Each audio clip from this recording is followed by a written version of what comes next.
we entered the bottom of Lahaina Luna.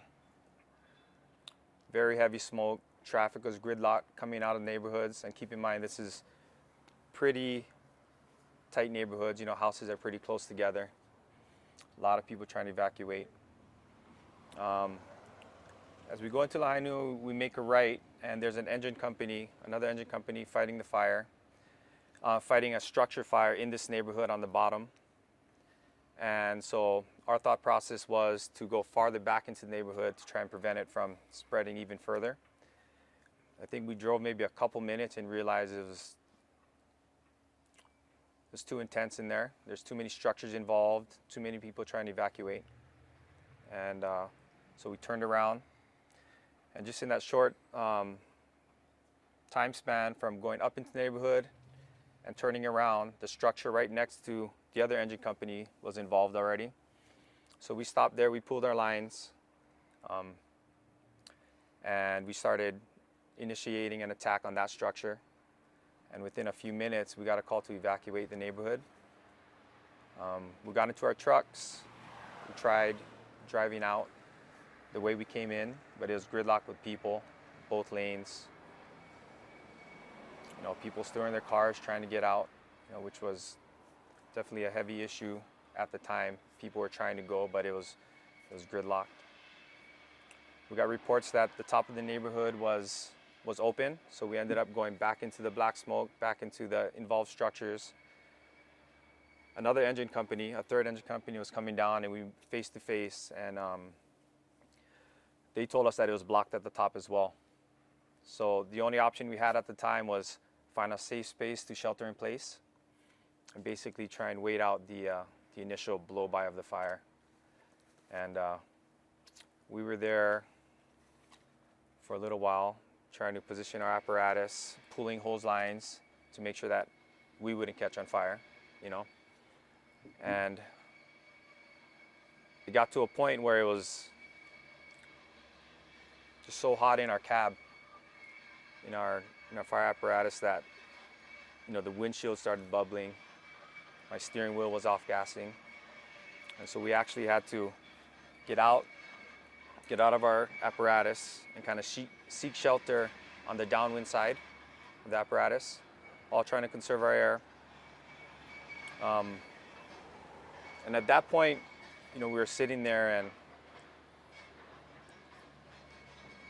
there's really no time to be scared. We're just trying to think of options, you know, what are our options? And at that time, our best option was to just stay there. Even though we were running low on air, the other company we was with, one of their firefighters was a little disoriented, started wandering off into the smoke. We had to grab him, pull him with us, shelter him. And all of a sudden, out of the smoke, we could hear a police chirp. And we heard it for like 5 minutes. And then another firefighter pulled up in a police SUV. We didn't know at the time, but he made it out and came back in for us. Pulled up in a police SUV, opened it up. We all got in. We carried the unconscious person, or the unconscious firefighter that was with us. We got him to the SUV, and we eventually made our way out to another intersection. And we started giving life support to him, rescue breathing, until the medics got there. And that was just the beginning of the whole night for us. You know, we stayed there all through the night. The next day, I stayed there 36 hours. All through the night, we were running into Lahaina town, grabbing people, everyone that we could, walking them out. You know, there were crews in there they were walking in half a mile or more, or a mile, going in, grabbing people, pulling them out. We were shuttling them to the shelters.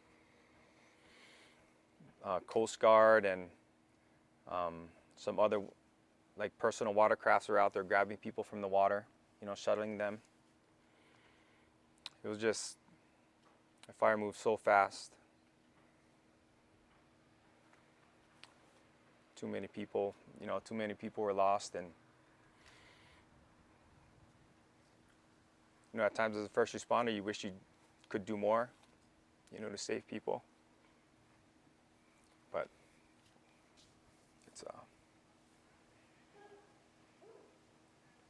difficult when you know there's people in there that you grew up with, their family members, loved ones, you know, families that have been there for generations, really, you know. And it's going to be a long healing process for us. And so, but that's why we're here. We're here to help with that healing process. We're here to help raise funds for the people of Lahaina, the people that need it most, you know. With the Sape Foundation, you know, our focus is to basically, I think we're going to start off with helping families that have children that were lost or children injured. You know, and we're going to help with trying to help people establish residence, you know, places to live, you know, because it's going to be a struggle for people in the end where they won't be able to afford a mortgage and pay rent. We don't know how long we're going to be able to build. We don't know if we can build, you know, with certain regulations, or if the land is deemed unsuitable to build. So that's why we're here, for that.